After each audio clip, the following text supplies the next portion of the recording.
Imagine for a moment that the universe has a set of rules.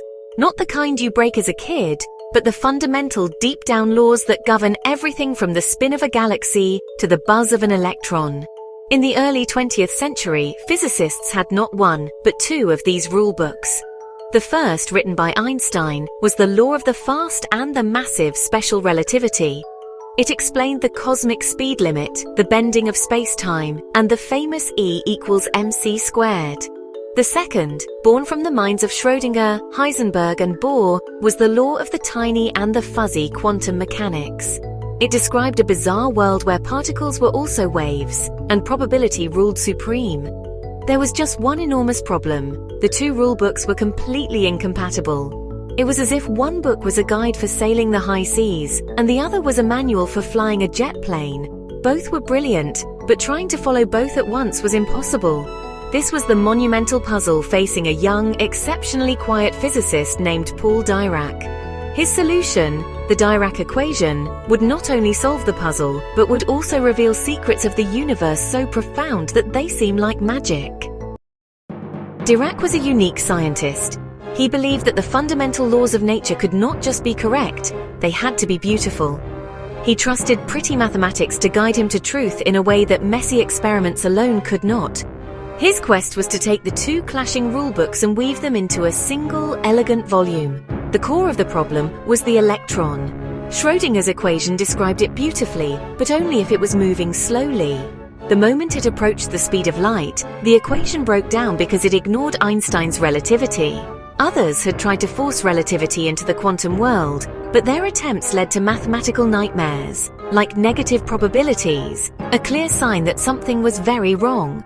Dirac approached the problem with a simple yet radical demand.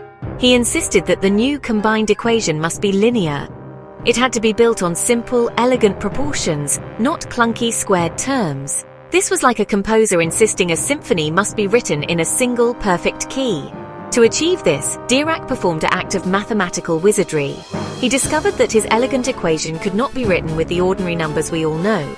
It required a new language built from complex, interlocking mathematical objects called matrices, specifically a 4x4 matrix of not only x, y, and z coordinates, but also of t, for the time coordinate.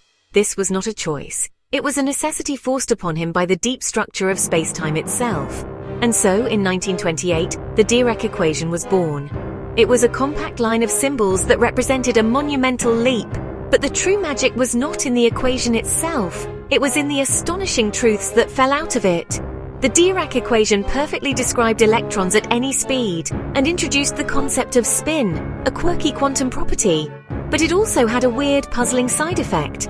It allowed for antimatter. However, Dirac's equation does not bridge quantum mechanics with general relativity. It only explains Schrödinger's wave functions at relativistic speeds. Dirac's equation, crafted purely from a desire for mathematical beauty, began giving presents back to physics. The first gift was spin. Scientists had already measured that electrons behave as if they are constantly spinning, like tiny tops. But no one knew why. It was just a weird experimental fact. When they solved Dirac's new equation, they found it automatically described a particle with two intrinsic states.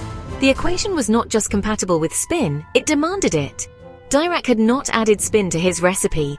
The ingredient revealed itself as essential once the recipe was correct. It was the first sign that he was onto something deeply true.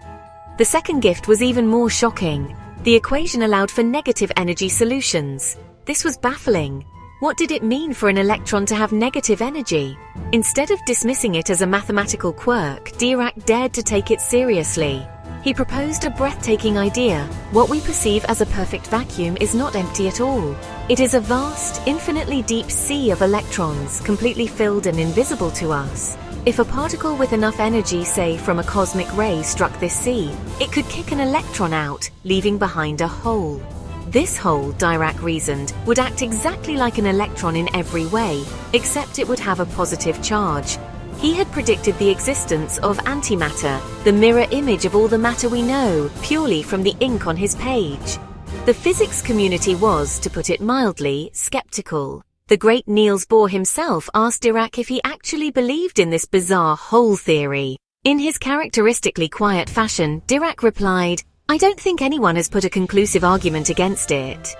A few years later, in 1932, in a cloud chamber at Caltech, Carl Anderson saw it. A particle with the exact mass of an electron curving in a magnetic field the wrong way, proving it had a positive charge.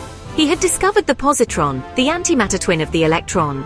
Dirac's pretty mathematics had seen a fundamental truth of the universe years before experiment could confirm it. The story of the equation is inextricably linked to the story of the man himself. Dirac was famously almost impossibly quiet.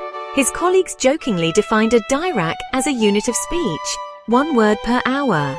This silence was born from a difficult childhood with a domineering father, which taught him that it was better to stay silent than to risk misspeaking. Yet, this same man who found human conversation so difficult managed to have a profound and eloquent conversation with the universe itself. His equation spoke for him, and it spoke volumes. It earned him a Nobel Prize and a place alongside Newton and Maxwell as a holder of Cambridge's prestigious Lucasian professorship. Later in his life, Dirac moved to Florida, and in a moment of heartbreaking humility, he confided in a colleague that he felt his life had been a failure. He was haunted by the remaining unsolved problems in physics. His friend was stunned. How could the man who predicted antimatter think he was a failure?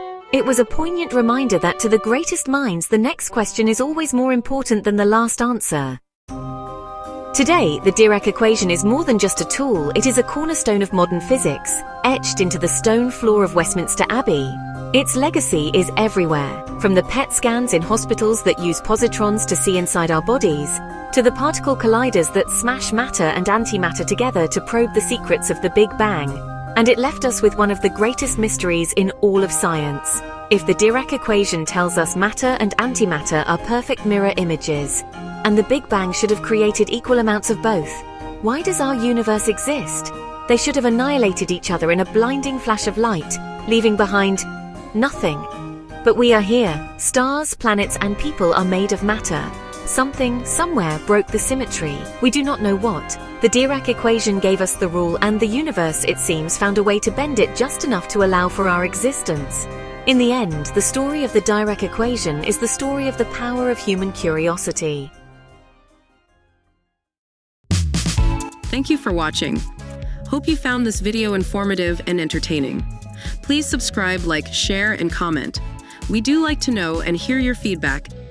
And if you have the means, please consider supporting us on Patreon, where you can get early access to our videos, and where we post bonus material.